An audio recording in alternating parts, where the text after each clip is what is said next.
Olá, amigos, olá, amigas do canal Brasil Cultura, com Maurício Barnazufo. Sejam bem-vindos a mais um diálogo com a arte, com os seres e com a tradição em movimento. Neste vídeo, vamos relembrar um episódio terrível promovido pelos agentes da ditadura militar no Brasil: o sequestro e assassinato de Antônio Henrique Pereira Neto, o Padre Henrique. Padre Henrique nasceu em Recife, Pernambuco, no dia 28 de outubro de 1940. Era filho de Dona Isaíras Pereira Silva e José Henrique Pereira da Silva Neto, e foi assassinado em Recife, Pernambuco, no dia 27 de maio de 1969. Segundo documentos oficiais, Padre Henrique foi sequestrado na noite do dia 26 e torturado e morto na madrugada do dia 27 de maio de 1969. Isso por um grupo do CCC, Comando de Caça aos Comunistas, e agentes da Polícia Civil do Estado de Pernambuco. O assassinato do Padre Henrique apavorou e chocou a população do Recife. O religioso, que era assessor de Dom Helder Câmara, coordenava a pastoral da juventude da Arquidiocese de Olinda e Recife e trabalhava na recuperação de jovens pobres e envolvidos com drogas. Após uma das reuniões com os seus assistidos, ele seguiu até uma parada de ônibus, próximo à Praça do Parnamirim, bairro da Zona Norte do Recife, onde foi sequestrado. O corpo foi encontrado na manhã do dia seguinte em um terreno baldio no bairro da Cidade Universitária, zona oeste da capital pernambucana, e estava vestido com uma calça marrom e uma camiseta branca com botões, e foi achado de bruços em meio a folhas altas de capim. O rosto, de tantas pancadas, estava desfigurado, as mãos amarradas com um fio, e pelo resto do corpo, ferimentos que indicavam requintes de crueldade e tortura. Em 2014, a Comissão Estadual da Memória e da Verdade de Pernambuco chegou à conclusão que o assassinato do assessor de Dom Helder Câmara foi um crime político, desmontando por completo a versão sustentada por anos de que o crime teria sido um caso comum. Abre aspas. Perpetrado por agentes do Estado de Pernambuco em conluio com civis integrantes da chamada extrema-direita, com o desiderato de aterrorizar, amedrontar e proibir o foco inconteste da resistência então exercida por parte considerável da Igreja Católica do Estado de Pernambuco, sob a liderança do arcebispo de Olinda e Recife, Dom Helder Câmara. Fecha aspas. Isso é o que diz uma parte, um trecho do relatório final da Comissão Estadual da Memória e da Verdade de Pernambuco. O crime aconteceu poucos meses após o regime ditatorial civil-militar baixar o AI-5, o Ato Institucional número 5, em novembro de 1968, de autoria do governo do general Costa e Silva. O assassinato do Padre Henrique faz parte do período mais selvagem da ditadura militar no Brasil, quando prisões arbitrárias, mortes e desaparecimentos ocorreram de forma descontrolada. Para que possamos entender um pouco mais, para que possamos refletir um pouco mais sobre o martírio do Padre Henrique, eu sugiro a leitura deste livro, Estado de Exceção, Igreja Católica e Repressão, o assassinato do Padre Antônio Henrique Pereira Neto. Este livro ele foi editado em 2007 pela editora universitária da Universidade Federal de Pernambuco e é de autoria do historiador Diogo Cunha. Eu tenho certeza que a leitura desse livro servirá como um complemento de luxo para este documentário. Padre Henrique, o silêncio que grita.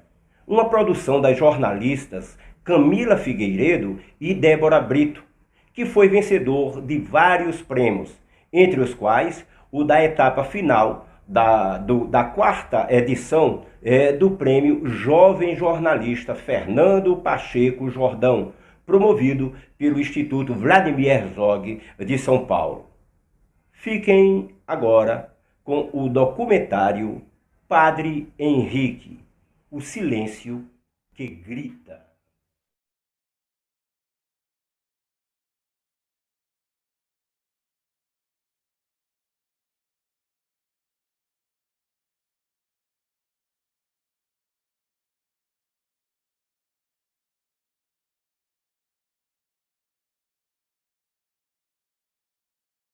Eu recebi o aviso de que se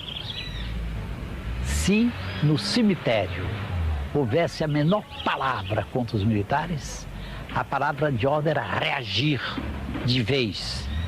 Aí, quando terminou o enterro, eu disse: meus irmãos, tudo o que nós podíamos fazer aqui na terra, pelo nosso irmão Padre Henrique, fizemos. Vamos rezar mais um Pai Nosso e depois vamos fazer uma experiência que nunca foi feita aqui em nossa terra. Vamos oferecer a homenagem do silêncio. Vamos sair do cemitério sem uma palavra. Silêncio profundo, vamos oferecer este silêncio. Nunca eu ouvi um silêncio tão impressionante. Era um silêncio que gritava.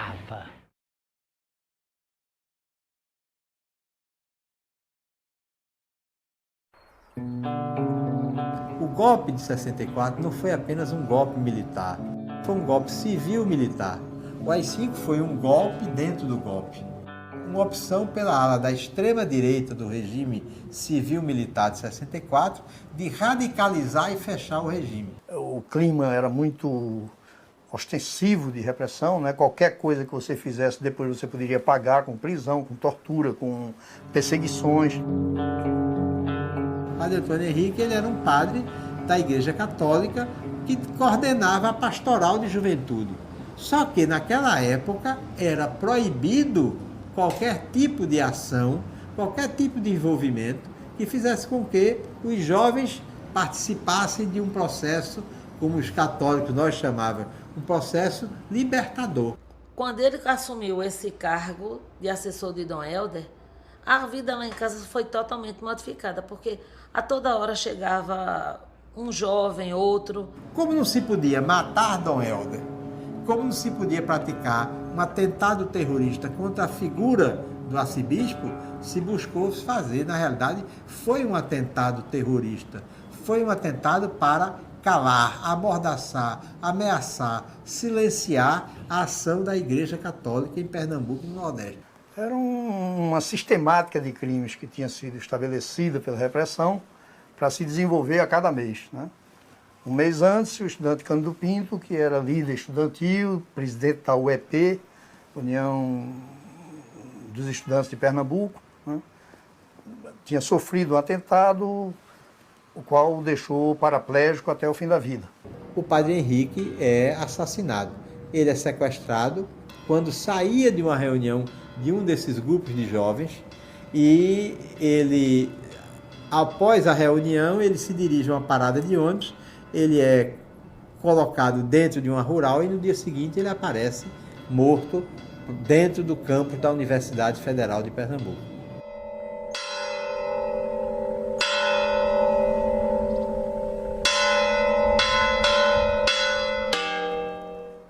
É um acontecimento que nós atribuímos à ligação que o Padre Henrique tinha com o arcebispo, na época de Olinda e Recife, Dom Helder Câmara, que era um dos maiores alvos, tanto das forças repressivas, quanto das forças paramilitares, entre as quais se inclui o chamado Comando de Caça aos Comunistas, que tinha uma atuação muito abrangente aqui no Estado. Quando meu pai estava saindo de casa, Dom Helder chegou. E aí, quando ele chegou, antes mesmo de entrar, minha mãe já foi ficando assim, preocupadíssima. Tanto que ela perguntou em que hospital ele está. Ele disse, minha filha, aconteceu pior. Ele foi assassinado. Aí eu saí procurando notícia do Padre Henrique. Fui a delegacias, não havia nenhuma notícia. Fui a hospitais, nada. Aí me deu aquele claro. Disse, vamos ao necrotério. Quando cheguei lá, a notícia que havia é que não havia nenhum padre. Havia 2 cadáveres desconhecidos. Digo, esse daqui eu quero ver. Quando eu cheguei, era o Padre Henrique. Ele tem um riso encantador. Ele vivia rindo, né? Se vestia de uma maneira muito simples. Andava de alpergatas e não havia dizer que aquele era um sacerdote, porque ele tinha cara de menino. Se você imaginar a distância que é da Igreja do Espírito para o cemitério da Várzea, você pense quanto tempo você não gastou para chegar com o corpo do padre no cemitério.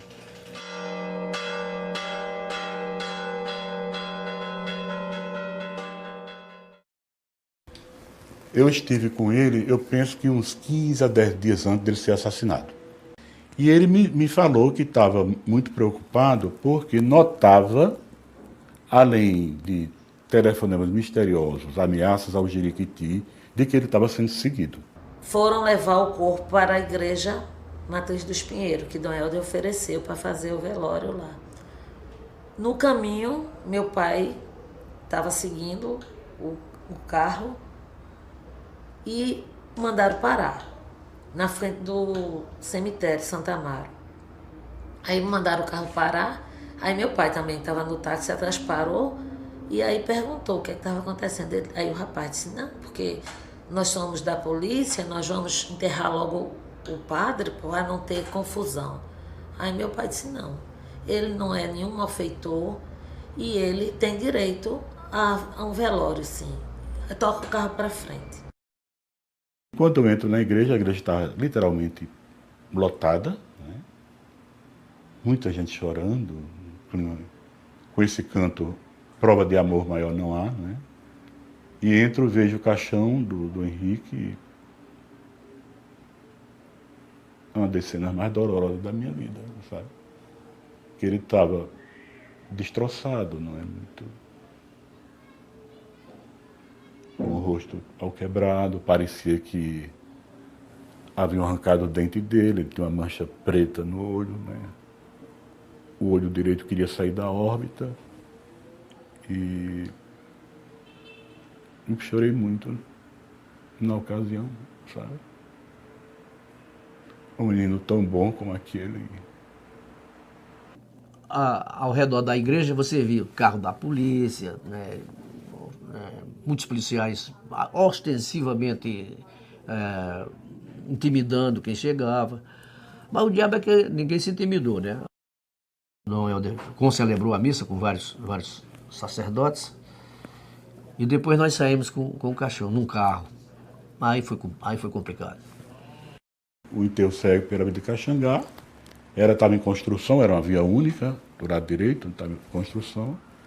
E a cavalaria vinha por trás e a todo momento vinha do fim da Caxangá em direção ao enterro, nova marcha acelerada de soldados para atemorizar as pessoas. Mas ninguém tinha tanto medo assim, o enterro prosseguiu, não é?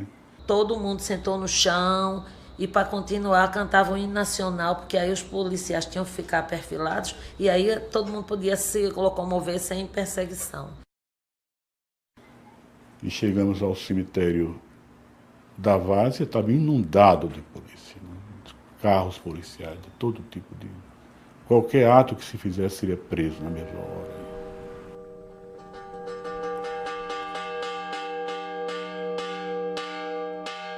Avaliando o laudo descrito pelos colegas, na época em 69, eles identificaram esses instrumentos que atingiram principalmente o polo cefálico, né? Encontraram 3 lesões produzidas por instrumento pérfido contundente, ou seja, dentre as quais 12 foram o que é chamado penetrante e um transfixou o crânio. Outra coisa que nós vimos também foi a presença de marcas de corda no pescoço, que foi encontrada inclusive junto do corpo, né? Do Instituto de Medicina Legal não veio com essas cordas, mas veio com essas marcas, que é um tipo de que nós chamamos de asfixia. mas que pode ter sido usado como um instrumento de tortura, né? A disjunção, ela geralmente acontece nos enforcados. E essa lesão, essa disjunção pode ter sido até pós-morte, quando arrastaram o corpo pelo mato, alguma coisa desse tipo. Mas o que diretamente causou o óbito foram as lesões produzidas por esse instrumento pérfuro contundente que nós chamamos de arma de fogo. A dificuldade era muito grande para o juiz, tanto o juiz do processo como o juiz que presidiu o inquérito, de fazer qualquer prova, porque, na verdade, desde o início se sentiu que se tratava de um crime político. Não foi simplesmente a pessoa vir atirar e resolver o problema, não. Ele levou um murro no rosto, levou um tipo de facada, houve outro tipo de meios de agressão à vítima antes de realmente ser deflagrado os tiros que tiraram a vida dele. Na época, o Ministério Público do Estado de Pernambuco desenvolveu uma linha, né, de investigação e estava para oferecer a pronúncia contra 4 réus. Duas pessoas ligadas a agentes de polícia, da Polícia Civil, e o principal acusado na época, que era Rogério Matos. Eles procuravam inverter, ou melhor, atribuir o crime aos traficantes de maconha, a usuários de drogas, fazendo com que desviasse toda a prova a ser produzida nesse sentido. E as reais testemunhas, verdadeiras testemunhas, eram intimidadas e tentavam, inclusive, contra a vida dessas testemunhas. Para a comissão judiciária, os que ficaram disponíveis para o juiz que presidia a comissão eram justamente aqueles agentes de polícia que tinham praticado o crime. X9, Rivel Rocha, Benedito Pistoleiro, enfim, aquele grupo que vinha atuando com o Dr. Gibson na repressão ao crime, que se confundia com o comando de caça aos comunistas. Lembrar que o procurador, em 88, era procurador Bartolomeu Gibson, ele era o diretor do Departamento de Investigação da Secretaria de Segurança Pública durante o período em que o padre Henrique foi assassinado. Então, há fortes indícios de que aqueles elementos que anteriormente integravam o antigo CCC, o Comando de Caça aos Comunistas, que era uma instituição, uma entidade, na verdade, paraestatal, era um grupo, né, de universitários, de playboys, que eram de extrema direita e resolveram, por conta própria, fazer alguns atos de violação aos direitos humanos e atos criminosos, como, por exemplo, a morte do padre Antônio Henrique. O único efetivamente denunciado foi Rogério Matos, e que ele foi absolvido na época por falta de provas. E X9 e os demais não foram denunciados, mas não foi recebida a denúncia porque o tribunal sustou qualquer andamento do processo. Nós não achamos que o Rogério Matos seja vítima de absolutamente nada, né? Há fortes indícios de que ele realmente integrava o chamado CCC, o tão temido CCC. Ele se diz que vítima no sentido de que ele foi efetivamente o único denunciado, né? Até porque os outros tinham ligações com a polícia, eram policiais, e ele não era, ele era estudante. Então, Rogério era informante do Exército, era informante da Delegacia Auxiliar. Apreendemos em poder dele uma carteirinha de informante da Polícia Civil, assinada pelo Dr. Álvaro da Costa Lima. A minha mãe, ela começou a fazer as coisas procurando justiça e não encontrava. E o pessoal dizia, a senhora é uma mulher ignorante e a senhora não sabe nada, a senhora quer justiça de uma maneira que não pode. Aí minha mãe ficou cansada de ouvir tanto aquilo. Como ela era uma pessoa realmente inteligente, ela resolveu, com 55 anos, fazer vestibular de Direito. Fez e passou aqui na Federal. Porque agora ela conhecia um pouquinho a lei e não podiam dizer tanta besteira com ela. Mas já não adiantou. Ficavam, sabe, enrolando, cobrindo os fatos. E até ela morrer, ela tentou até o último instante e não conseguiu. Porque dinheiro, prestígio funciona.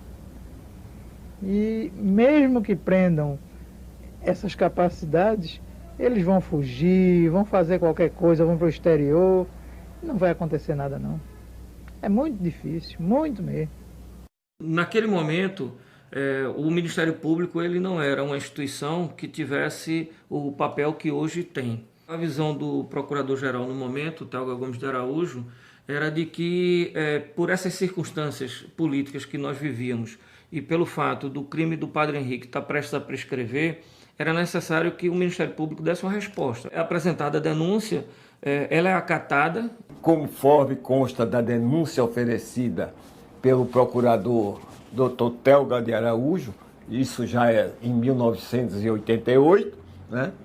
Ficou bem evidenciado que todos que participaram do crime eram ligados ao Dr. Bartolomeu Gibson. Agente de polícia Rível Gomes da Rocha, o ex-agente de polícia, hoje advogado Henrique Pereira Neto, o X9, e um procurador de justiça, que é o Dr. Bartolomeu Gibson. E como a anistia já havia sido concedida àqueles que participaram de uma forma ou de outra daquela época da ditadura militar, então estariam já encerrados e não havia como se processar os verdadeiros criminosos. Logo que eu tomei conhecimento de que o governador Eduardo Campos estava criando aqui no estado de Pernambuco a Comissão da Verdade, solicitamos que houvesse uma prioridade ao caso do Padre Henrique, porque foi uma pessoa que marcou muito a história da igreja de Olinda e Recife, no tempo da repressão. Nós estamos trabalhando em duas linhas. Primeiro, analisando todos os arquivos que existem do DOPS, da antiga Delegacia de Ordem Social e Política, da Secretaria de Segurança Pública do Estado de Pernambuco. Estamos trabalhando com uma vasta documentação que foi disponibilizada pelo Ministério Público do Estado de Pernambuco, que na época instaurou um inquérito visando punir os responsáveis pelo assassinato do Padre Henrique. Só esse acervo documental do Ministério Público são 13 volumes. Nós não temos a prerrogativa judicante. Nós não vamos realmente abrir processo criminal contra quem quer que seja, até porque esses crimes, à luz do que entende o Supremo Tribunal Federal, já está prescrito. Se a comissão não tem a capacidade de punir, né, pelas características que ela possui, e porque talvez não seja exatamente o papel dela, mas ela tem que criar condições para que as famílias busquem as reparações. A nossa finalidade, a nossa obrigação perante a sociedade é fazer o resgate histórico.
Amigos e amigas, seguidores do canal Brasil Cultura com Maurício Barnazufo.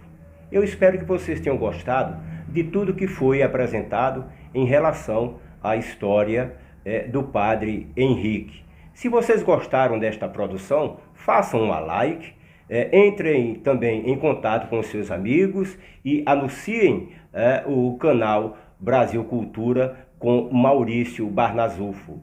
Mandem também a opinião de vocês em relação ao que foi mostrado. E façam contato conosco por intermédio deste e-mail, mauricio.b.cultura@hotmail.com. Eu desejo a todos vocês muito sucesso, muita paz. Até o próximo vídeo do seu canal Brasil Cultura com Maurício Barnazufo. Valeu!